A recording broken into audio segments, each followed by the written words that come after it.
Welcome everyone to today's webinar, a fireside chat with Stanford Health Care CHRO, How to Hire and Retain Top Nurses During COVID-19 and Beyond, sponsored by Incredible Health.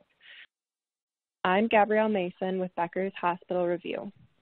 We'll begin today's webinar with a presentation, and we'll have time at the end of the hour for a question and answer session. You can submit any questions you have throughout the webinar by typing them into the Q&A box you see on your screen. We look forward to hearing your questions. Today's session is being recorded and will be available after the event. You can use the same link you used to log into today's webinar to access the recording.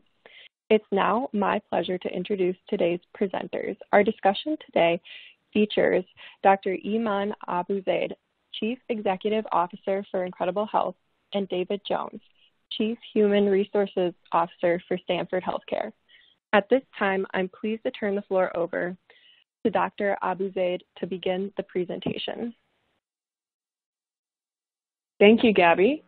Welcome, everyone, and good morning.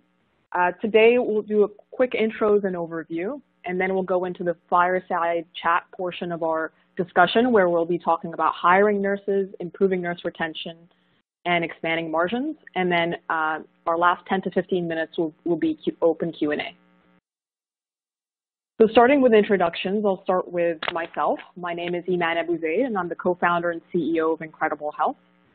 I am an MD by background and also hold an MBA. My background is in hospital operations and strategy, as well, and I also led product at early-stage healthcare technology companies. Incredible Health is on a mission to help healthcare professionals live better lives and find and do their best work. And our career marketplace has custom matching technology that offers hospitals the fastest and most effective way to hire highly qualified permanent nurses. And we're based in San Francisco. David, you want to go next? Absolutely, Iman. Thank you so much. Good morning, everyone. My name is David Jones, Chief Human Resources Officer for Stanford Health Care. I've been in the human resource business for about 30 years, primarily in healthcare, and actually mostly at the Chief Human Resource Officer level. I got my first head of HR job when I was 26 years old and have been helping organizations drive transformational change ever since.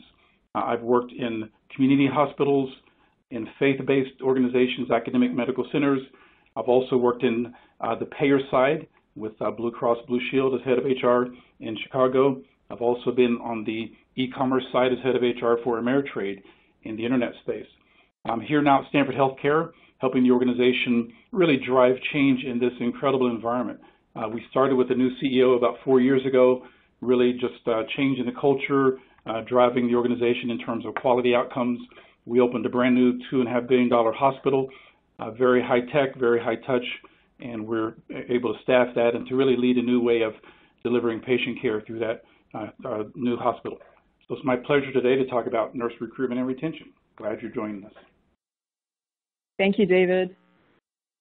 So I'm going to do a quick overview of the market, and just so to ground all of us before we dive into the fireside chat. So the first is that we're all struggling with a market problem. Our demand for healthcare as a country keeps going up, but we simply do not have enough supply of healthcare workers.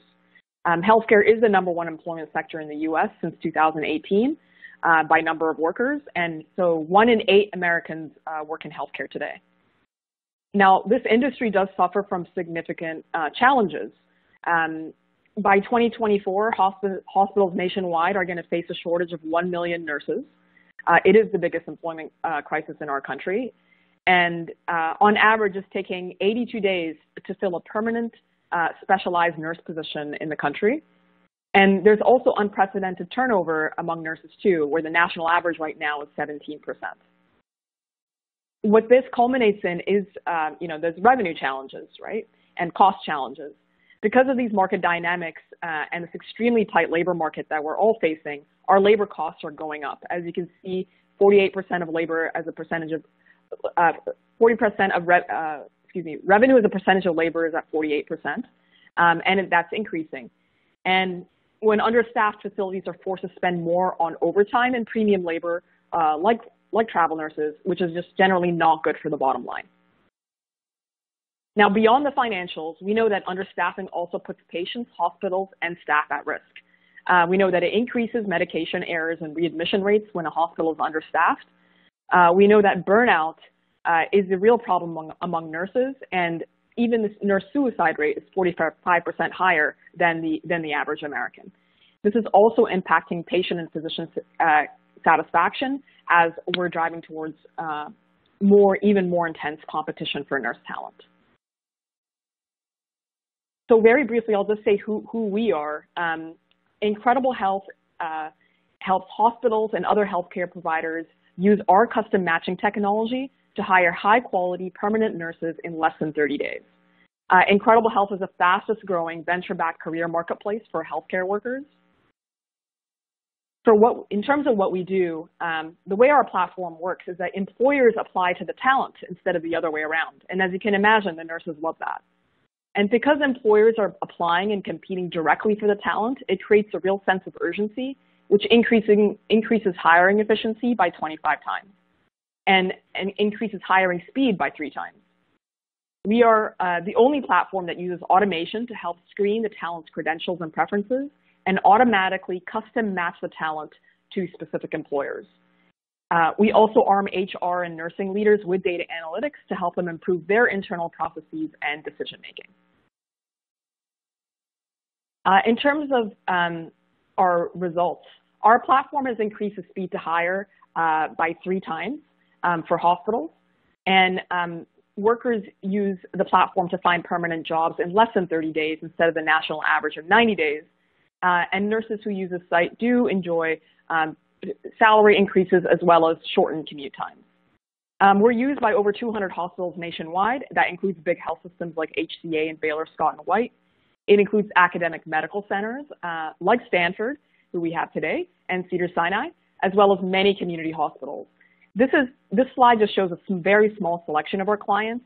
And throughout this webinar, we'll be showing you hiring and retention data from a selection of our clients, as well as a deep dive into Stanford's nurse hiring and retention data specifically. All right, so let's dive into the first topic.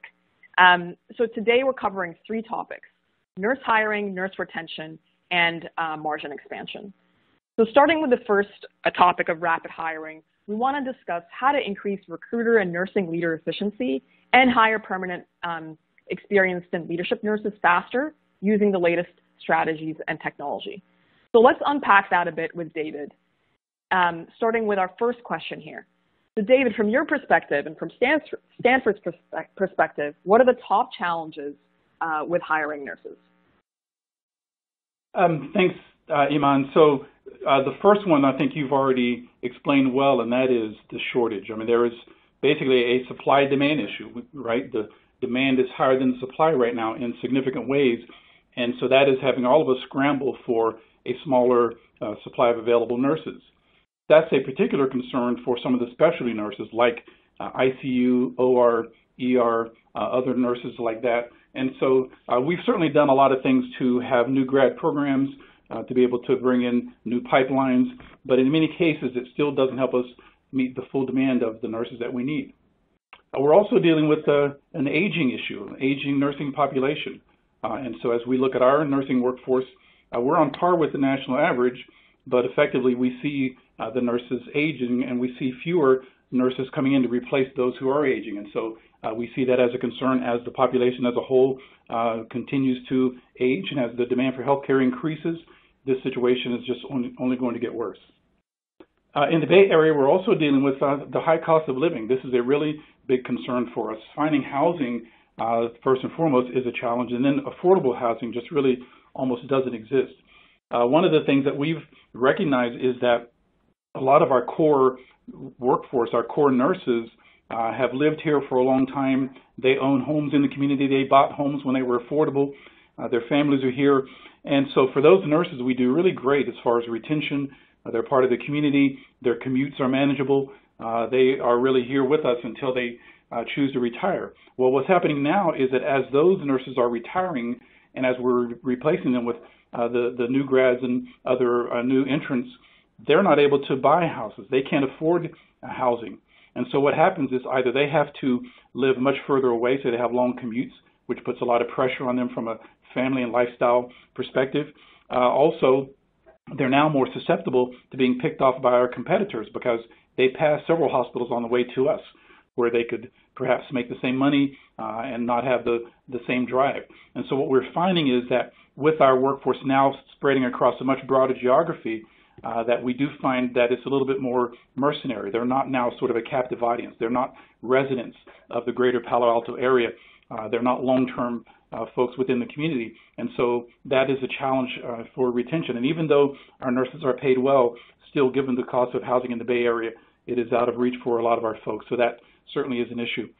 And then one of the other challenges for us is just working with our hiring managers who are very selective. And each of them, there are specific things they're looking for, not only in terms of credentials, educational background, skills, and competencies, but also just other elements of fit and how they, what they bring to the team and the organization in terms of their strengths and their ability to really convey the right patient care, empathy, and ethos that's so important for Stanford Healthcare. And so being able to help our nurse leaders recognize that, yes, we appreciate what you're looking for. We understand that our demands and expectations are really high, but sometimes the marketplace doesn't necessarily match the availability with our expectations. And so working with hiring managers, certainly we want to make sure that we continue to have very high standards and meet those needs, but sometimes that is a challenge given the limited availability of nurses in the marketplace.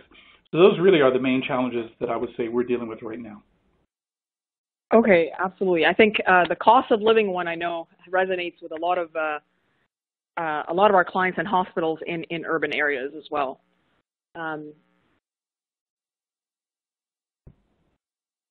All right. So for the next question is, given these challenges, what are the process changes that your team has implemented to make an impact? And that could be either during COVID or before and after COVID. Sure.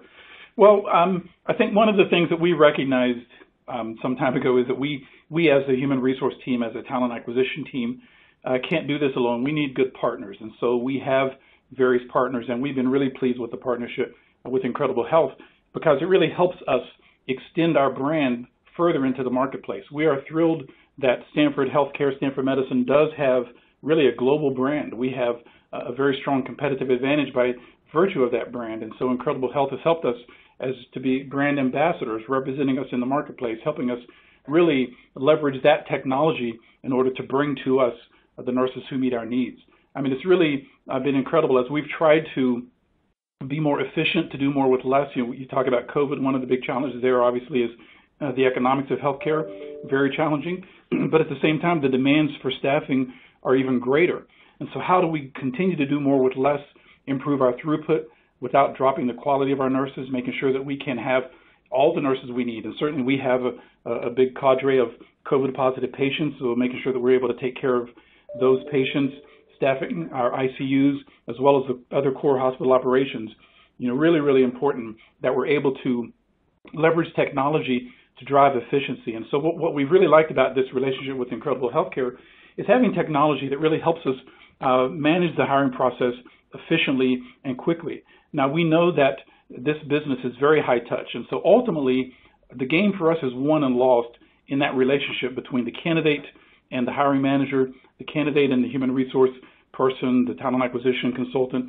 And so we need to have the technology very much in the background facilitating that interpersonal relationship. And so having technology that is very efficient, that really helps us drive down our cycle time. I think you already talked about the numbers of how quickly we're able to fill openings, our time to fill going from in the 90-day range now to in the 30-some day range. Just unbelievable the amount of efficiency that brings into the organization. And so having that sort of technology that helps us do that effectively has been really very, very important. And again, as I say, all of this backstops the hiring manager, it backstops the human resource person, and it really helps us front with what's most important to the nurse, and that is that employee experience, that candidate experience, making sure that we're able to do the right sell, that they really do feel in how we connect with them what we're all about. We want our mission to be visible in every touch, in every contact, every phone call, every text message.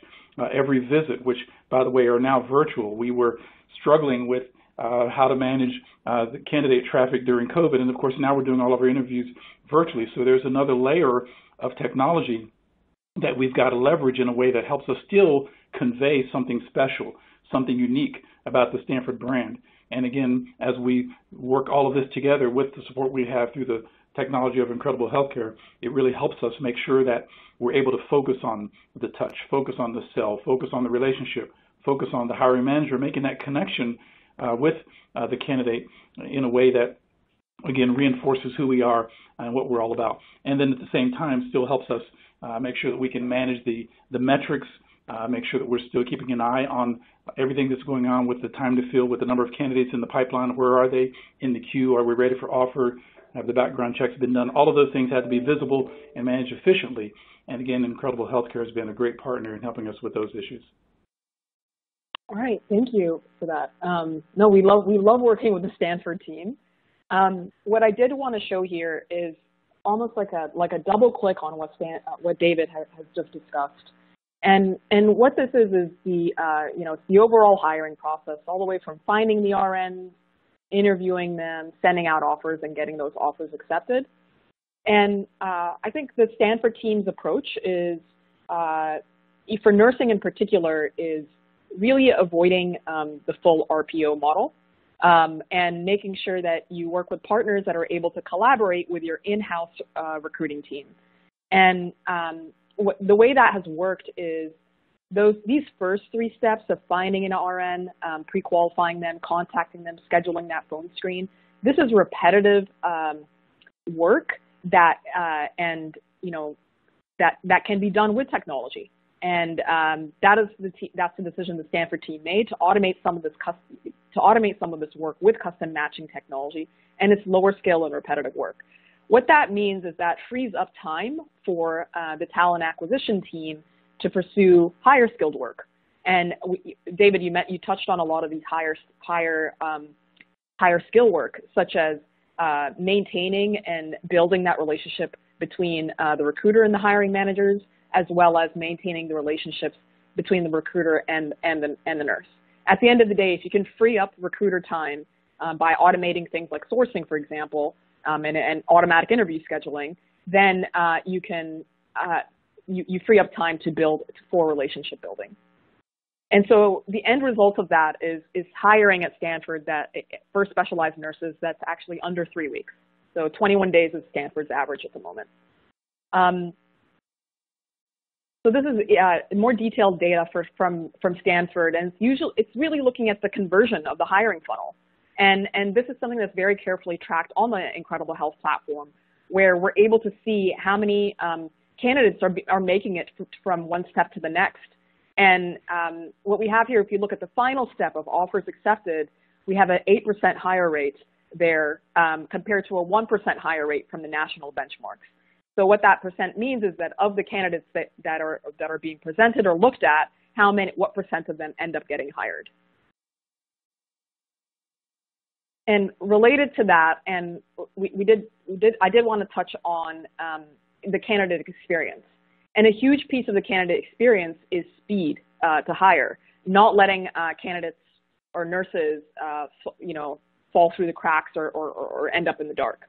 So this just shows Stanford's data at the top here, which is their speed and their number of days in each step of the process, as well as compared to the national benchmarks.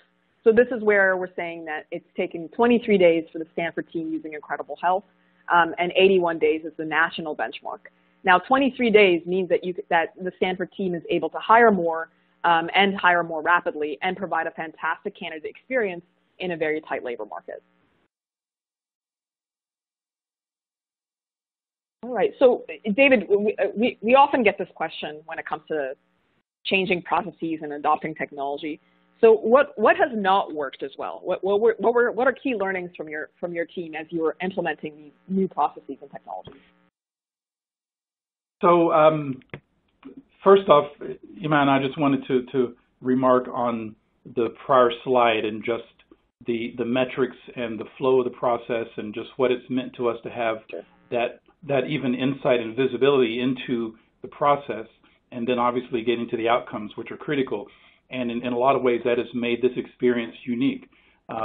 As everyone knows, there is so much technology available now to support recruitment management systems and hiring and all of that. And often we get so caught up in the technology that we lose, the real essence of it. And I think when you talk about some of the things that haven't worked well in the past, we've had technology where the technology actually becomes the master, and where the technology is really driving everything, and where it's all focused on what the technology does and how people are able to use it, and we lose what's really most important, which again is that high touch, and that is that experience. And so what we've tried to do here is to move the technology into the background, to make it invisible, to make it seamless, but to significantly empower and infuse the whole process with the speed, with the data and the metrics, with the power that we have with Incredible Health, in order to make sure that we're ultimately getting to the results. I mean, I love this notion of speed.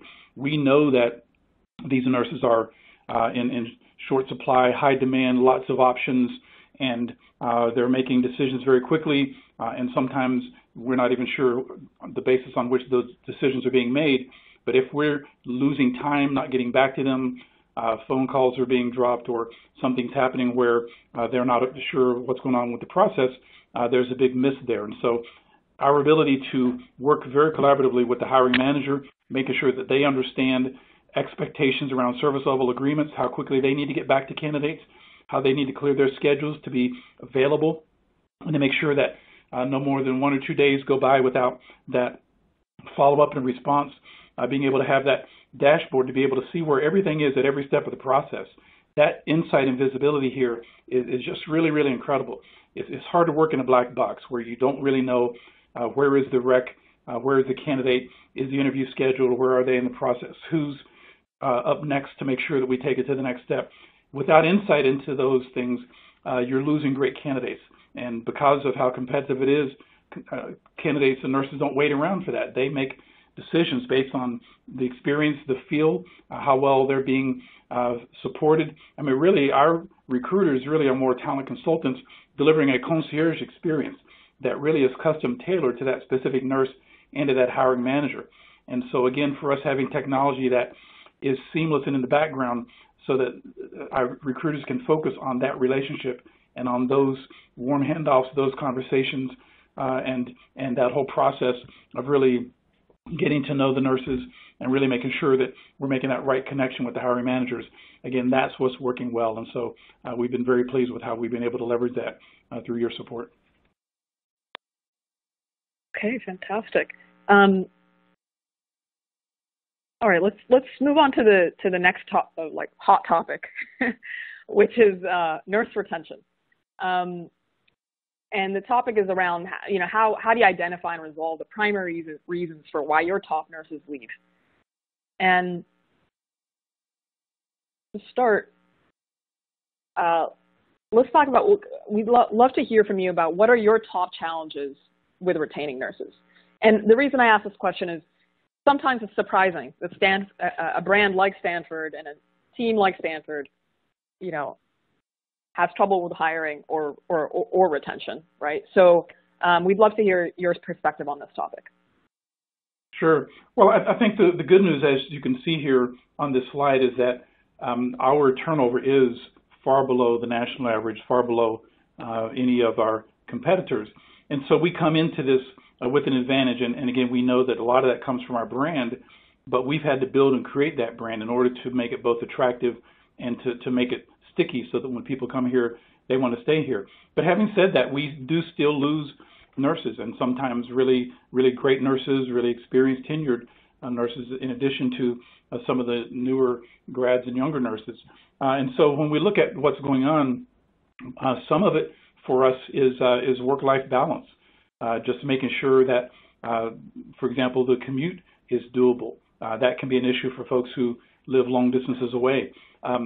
Because of Stanford and the type of patients we care for, often our nurses are dealing with, the sickest patients who are out there, the most difficult disease entities. People come to Stanford when they can't get the help they need anywhere else. And so very often that can be really draining. That puts the tax on our nurses emotionally and can contribute to burnout. And so that's something we have to pay attention to. That sometimes is a reason that nurses either leave Stanford Health Care or even leave the profession. We talked about the cost of living. That continues to be an issue and challenge, and in particular when there is a partner or spouse who is employed or who may end up taking a job out of the area and ends up relocating. Sometimes we lose people for those reasons.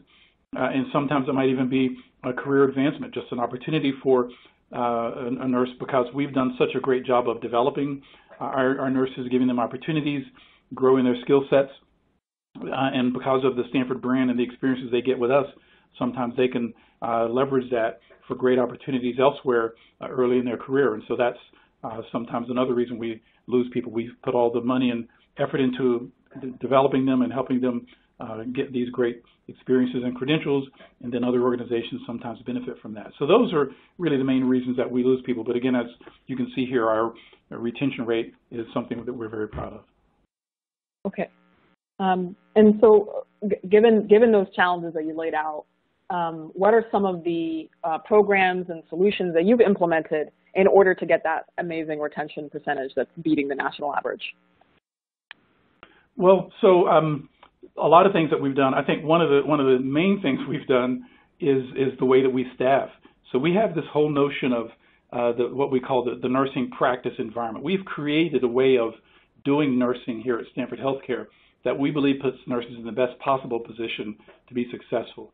And it starts with how we staff and how we ensure that we have an adequate supply of nurses in order to cover all of our shifts, in order to create scheduling flexibility so that nurses aren't required to do a lot of mandatory overtime, so that we can have a variety of shifts available to nurses so that they can have shifts that best meet their needs, having part-time options for nurses. So if they're younger and have child care issues, or if they're older and they've got maybe elder care issues, we have flexibility so that they can find schedules and shifts that work for them. And so there are some things that we do in that regard. And just being able to have the level of staffing overall so that you have people sharing the load, so that nurses aren't coming to work worried and scared that they're going to be working short-staffed and that somebody's called off and that now they're going to have to cover twice as many patients, and is there going to be some risk of a patient event because they can't get to everyone and they're trying to do the paperwork and manage the technology and all of that. We make sure that we've got adequate staff in order to make sure that nurses come to work feeling confident that they've got the team supporting them so that they can do their best work and deliver the best possible care. Also, as part of our professional development program, we put a lot of focus on developing nurses. We provide lots of training. We have formal mentorships and preceptorships. We have a very strong shared governance model, and so nurses are able to get involved in programs where they're helping us with patient care quality and outcomes, focusing on growing our patient experience scores, relationships with our medical staff, and other things to really help us deliver the level of care that our patients need and that help us get great results and great outcomes. We involve them very much in these quality projects. We have a Lean Six Sigma focus. They're able to get trained in those skill sets and be able to be part of teams that help us really drive better results. We have a commitment that we're hiring basically BSN prepared nurses, and then we have in the 99th percentile of nurses with master's and doctoral degrees, and so we help them go back to school, get further education, get their specializations.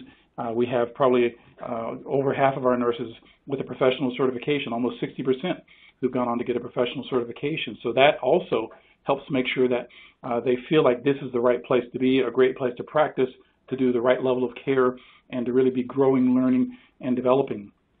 We've also put a lot of focus on diversity and inclusion, and especially over the last 3 to 4 years since I've been here and our new CEO and our new chief nurse executive. We've been able to really double the diversity of the nursing leadership team from 21% to 48% of those nurse leaders being from some diverse background, and that's been a big commitment to the organization so that the staff have leaders who look like them. They have the opportunity to really feel seen and heard and to feel like they're part of the team and part of the organization. We also have a huge focus on our talent management process, and what I mean there is our ability to focus on succession planning, on career growth and development. For example, we have a 4-level professional development ladder through which our nurses matriculate based on experiences, certifications, other credentials, and skills. We also have the ability to identify high potential leaders and to track them into leadership roles.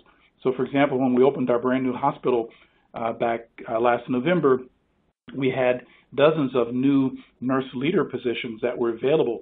And because of the work that we had done with our talent reviews, identifying high potential, seeing who was available to move into leadership roles, we filled 95% of those management positions through internal promotions. Just unbelievable, the opportunities to take our best and brightest who are next in line, move them into these leadership positions. And so that's been really, really powerful. We also have lots of opportunity for cross-training in different specialties, so nurses in one area can get the opportunity to learn other skills and to move around. And so that helps. I'd be remiss if I didn't mention compensation. We are really pleased that we have, perhaps the highest pay schedules in the country. We have a union that's actually made up of our own nurses. They're not part of any other outside national or regional union. And we work very collaboratively, and so we've been able to put together really industry-leading compensation and benefit programs. And so we rarely lose nurses over compensation because we made that a priority. And because we have such high expectations about the nurses that we recruit and the care we deliver, we believe we should also compensate in a way that reflects that same commitment. And so that really has been important to us, and we pay attention to that. Our comp team looks at internal equity. They look at our competitors all the time, and certainly from time to time we'll see someone put in some type of a hiring bonus or some type of specialty program to attract certain nurses, maybe ICU nurses or whatever. We're always keeping an eye on that and trying to make sure that we are at or above the market for those sorts of things. And all of that really has led us to be able to have just really incredible outcomes. Again, we're a magnet hospital. We're on the honor roll for U.S. News and World Report. We've gotten awards from Leapfrog, Vizient. Any organization you can look at, our patient satisfaction is at the 99th percentile. All of this is due to that practice environment, the quality of nurses that we hire, retain, and develop. Okay. I did want to just mention, because this does come up a lot when we're working with hospitals all over the country, in terms of the solution for the work-life balance and burnout. You mentioned adequate staffing. I think another one is creating more flexible work schedules. And I know that your team's made great strides there as well for creating more part-time positions, not only sticking to the 3 days a week, 12-hour shifts, but having more flexibility within that. And that has really helped nurses that are either taking care of younger kids or older parents, just make it work for their life. Yes, and I mentioned a few of those things, but I'll certainly reinforce that we've been very creative, and we start with the patient. Everything flows from what's in the best interest of delivering world-class patient care and a world-class patient experience. But at the same time, we then shift to providing a world-class employee experience, and so often that does translate into work-life arrangements, schedules, flexibility, just recognition of what's going on with our staff in their life and how we can address that through the programs and services and support we provide. And again, certainly flexible schedules, part-time schedules, even the opportunity for leaves from time to time, for sabbaticals, all sorts of things. We've done all of that in order to really help people get the time they need, be able to feel supported, and be able to address not just their work, but also their personal life as well. All right, so let's move on to the topic of margin expansion. I know that there are finance and operations leaders on the call as well. And so they would love to hear your perspective on how to decrease recruiting and travel nurse costs while also reducing nurse turnover. Because a lot of what you're discussing does impact the bottom line at the end of the day.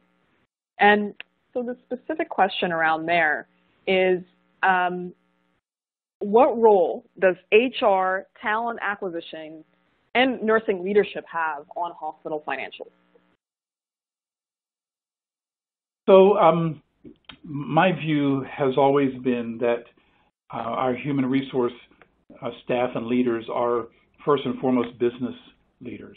We're not just paper pushers. We're not just seen as someone who's on the side. We understand that we operate within a business and that the organization has got to be fiscally sound. We've got to manage the organization in a way that helps us achieve our goals, to be able to provide and support the delivery of patient care, and also the ability to deliver all the things that our workforce appreciates. And so we've got to have strong margins to do all that, to certainly buy the equipment, build the facilities, and all the things to deliver world-class healthcare. And so we're constantly thinking about how we can be more cost-effective, how we can understand what our business leaders are struggling with, what's on their dashboard, what are their metrics, what are their goals, how do we align with that and make sure that the work we do supports them. And so, in essence, our talent acquisition team, really, they are business partners. And as they're working with those leaders and hiring managers, they are appreciating that they are here to help them achieve all of those outcomes. And again, that might be patient experience scores or patient satisfaction, but it also could be reducing overtime, hitting their budget, being able to achieve certain cost savings, and really supporting the growth of the business and the growth of revenue. And so we understand that so many of the things we do play right into that. And so you can take something like just the reduction in time to fill and just being able to cut that in half. I mean, you're dropping money to the bottom line. You're able to get nurses in more quickly. You're able to have a lower vacancy rate, fill those vacancies. You're able to reduce your dependency on traveler nurses, who we know are much more expensive. And so we're able to see, millions of dollars of savings when we're able to translate through our hiring process into much better metrics and much better outcomes. And so we pay attention to that. We work with our leaders on that. We're keeping our eye on the ball in terms of, as I said, the vacancy rates, the time to fill, and all of the things that ultimately translate into more efficiency, more effectiveness, and more cost savings. With COVID-19, again, as we're all experiencing, margins are much tighter. For the first time, we might lose money the first time in really many years.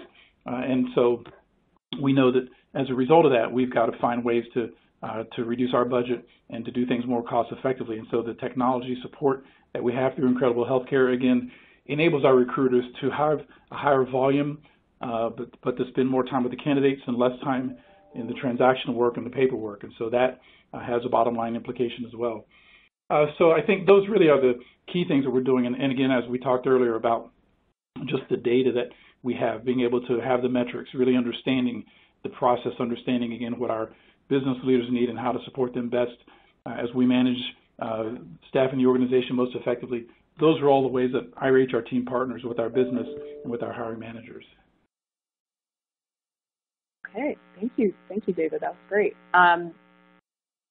All right, so we're moving into the Q&A section. We've got quite a bit of time for it. We've got 20 minutes, and it's a lot of fantastic questions that have been submitted. Before we start the Q&A section, also just wanted to put our last slide up, which is just our contact information in case anyone wanted it, and also that note that we are sending this recording to all attendees afterwards. Gabrielle, did you want to take it away with Q&A? Sure. Thank you so much for that fantastic discussion. We're now going to begin today's Q&A. So please submit any questions that you have by typing them into the Q&A box on your dashboard. We'll try to get through as many questions as we have time for. So our first question that we'll start with, an audience member wants to know, how has the pandemic impacted other parts of HR and nursing strategy? Oh. David, I'll let you take that one. Yeah, I'm glad to take this one, and I know that everyone on the line can feel our collective pain here, because it certainly has been a game changer. It's interesting because I have a lot of colleagues from different industries, and we often share what we're doing, what we're learning, how we're working through this. And it's always interesting that healthcare is so unique, because we're not only dealing with changes in just the flow of customers and business and remote workers and just unemployment and all of this, but we've got to care for the people who are being infected by this virus. And so first and foremost, we had to reorganize our business in order to make sure that we had space and scale to manage the flow of patients and their unique needs. And so just a huge amount of effort and work that the healthcare industry has had to go into in order to scale up and build up to have the number of ICU beds and all the equipment, ventilators, PPE, all the things that we need in order to care for patients. And then, of course, as part of that comes the care of our workforce. And so very early in the pandemic, we began to talk to our workforce to ask them, what do you need from us? We were anticipating what could happen through this pandemic, just in terms of the volume of patients, the risk to our healthcare workers, perhaps some of them being infected, perhaps some of them dying from this, and just all the ways they needed to be supported. And so we held a series of focus groups. They were able to give us all sorts of information about their concerns and their fears and their worries. And so we actually designed a whole new cadre of HR services and support for our workforce around what their needs were. One of the first things they were concerned about was their own safety and the safety of their families. And so we had this work stream we called Protect Me, which was all about making sure that our staff comes to work every day confident that they've got the PPE, that they've got the training, that they've got the tools they need to be safe, to give the best possible care, and to go home to keep their families safe. And so that was a big area of focus and continues to be for us. But at the same time, they identified lots of other needs as well. For example, some of them who were working longer shifts and had longer commutes, worried about the turnaround time between shifts and also the risk of what they might take home. And so we developed relationships with a lot of our hotels to provide overnight stays for folks. And so free hotel rooms, meals has been a big area, making sure that we're providing free meals to people during their work schedules, and also for those who don't have time to even go by the grocery store or to go home and cook, to provide various cards for meal delivery or other meal support. And so that's been a big area of support. We have a whole work stream around those folks who get infected. And so when a staff member tests positive, we have a whole coaching service where we give them a phone call, we check in, find out what they need, make sure that they know that we're here for them. We custom tailor services to support them based on what they request. That could include child care, it could include spiritual emotional counseling, task rabbit support, meal delivery, whatever the case may be. And so we basically provide them that full, very high-touch support until they're able to come back to work. And so those are all examples of things we've been able to do in order to support our workforce through the crisis, and many other things. One of the things that I've talked a lot about with our leaders is something that I call the COVID tax. And what I mean by that is that there's a huge emotional burden people are carrying as a result of this pandemic and the just underlying strain that it puts on people, and whether that's worries about your own health or the health of your family members. Perhaps you have a family member who's out of work. There's an economic impact.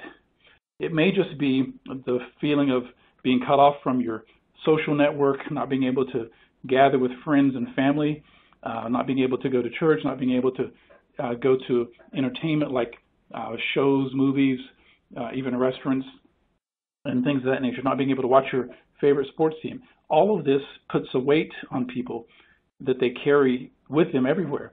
And so we really try to make sure our leaders know folks are carrying this tax. How do we create space to tap into that, to make sure that they feel heard, that we show empathy, that we listen, that we give them an opportunity both to share and talk about what they're experiencing, but then also the support to actually deal with it in many of the ways that we've described here in just a few minutes ago.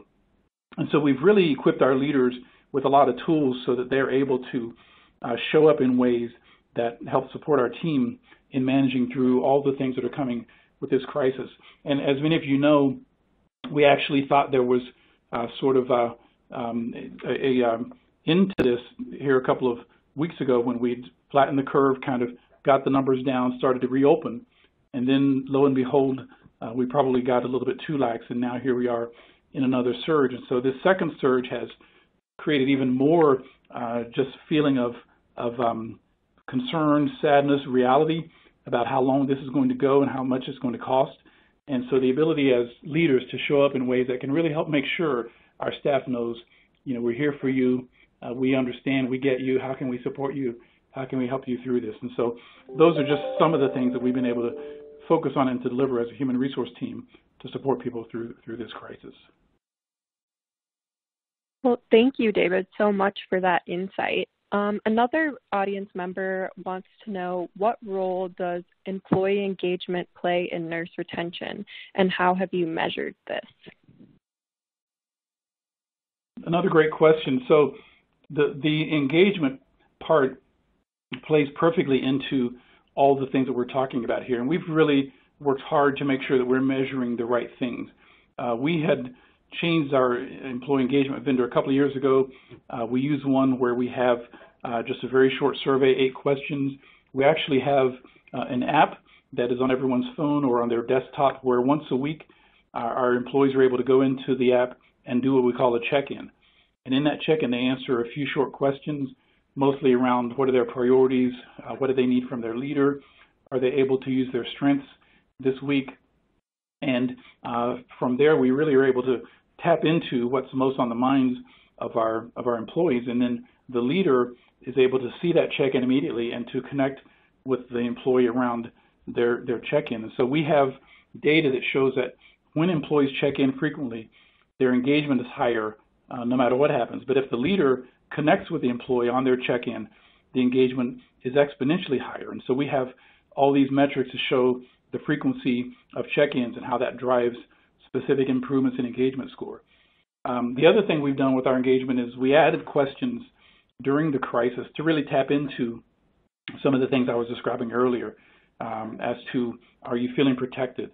Are you feeling safe? Is your leader keeping you informed about what's going on? And other questions to make sure that we can actually hear from employees in specific ways pertaining to the COVID crisis. And so what that's helped us do is to set leaders up to have conversations that they may not have had before or may not have been comfortable having. And so it's been really helpful to be able to facilitate both group and individual conversations to really help tap into what's on the minds of our workforce and to be able to support them through this crisis. This has also played into some of the conversations even on race and on social justice. And as you all know, in the middle of a pandemic, we also have a crisis of social justice going on. And so we've also, through the same engagement process, equipped leaders with tools to have those conversations with their staff, to be able to talk about how they're feeling and what's going on and what they need, to be able to equip leaders with ways to be allies and to provide support.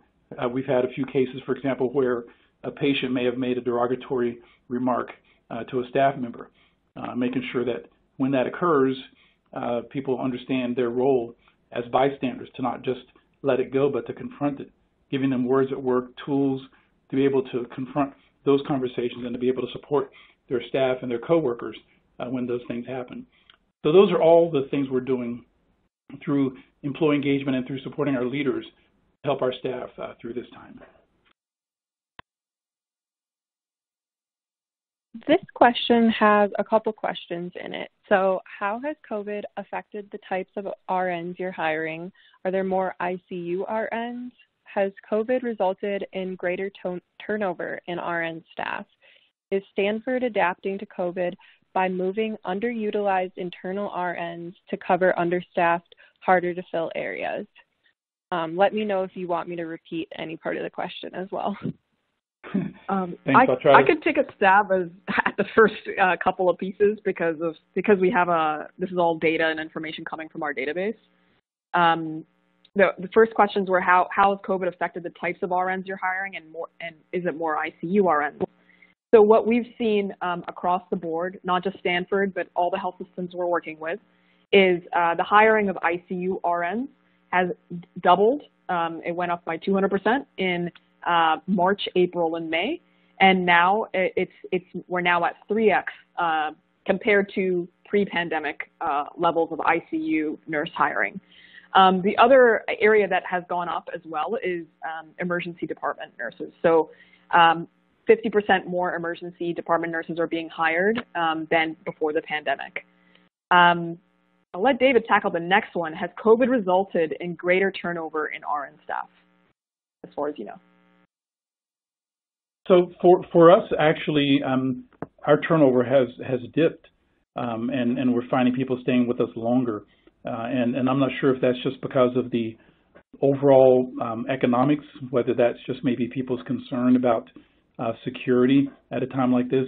And we went through a point where we had stopped elective procedures and surgeries and outpatient visits and all of that. And so for a while, we had a lot more staff than we needed. And I think there was a little bit of worry that we were going to do perhaps layoffs or furloughs. And I think some of that just kind of froze people in place, so to speak. And the good news is that we're now running full speed ahead everywhere. It really is actually creating some challenges because we have more COVID positive patients than ever before. But we also are back to full volume as far as surgeries and ORs and inpatient volume, ED volume. And so we're able to now have to provide support to all of those things at the same time. So, but no, our turnover actually has gone down, and I think maybe it's also just the fact that I think people recognize that we have really stepped up to provide a lot of support to be available for them with everything that they're dealing with, and hopefully there's awareness and appreciation for that. And I think there was a question about being able to move around and redeploy nurses to the areas where we had the greatest need. And we did see some of that early on when we had stopped some of the other procedures and surgeries and where we had some lapses in certain areas. Unfortunately, the way things are now, we're just running full bore everywhere so that we don't have people waiting around looking for something to do. I mean, we created huge labor pools. We were redeploying people all over the place back 3 months ago, but that's not the case now, where everybody pretty much is fully deployed in their own areas. Well, thank you both for those answers. Another audience member wants to know what the average rec load for a Stanford nurse recruiter is. Do the Stanford nurse recruiters conduct their own candidate searches via LinkedIn, Indeed, etc. for hard-to-fill specialty RNs? I'm happy to take a stab at that, not just with Stanford's information, but as well as hospitals and health systems that are using Incredible Health overall. The average rec load at Stanford, and don't quote me on this, for a nurse recruiter, is usually fluctuates around 80, and this is from pre-pandemic numbers. And across the board and of all hospitals and health systems, nurse recruiters have rec loads of anywhere from 80 up to 110 or 120 nurses that they're jobs that they're trying to fill at any given time.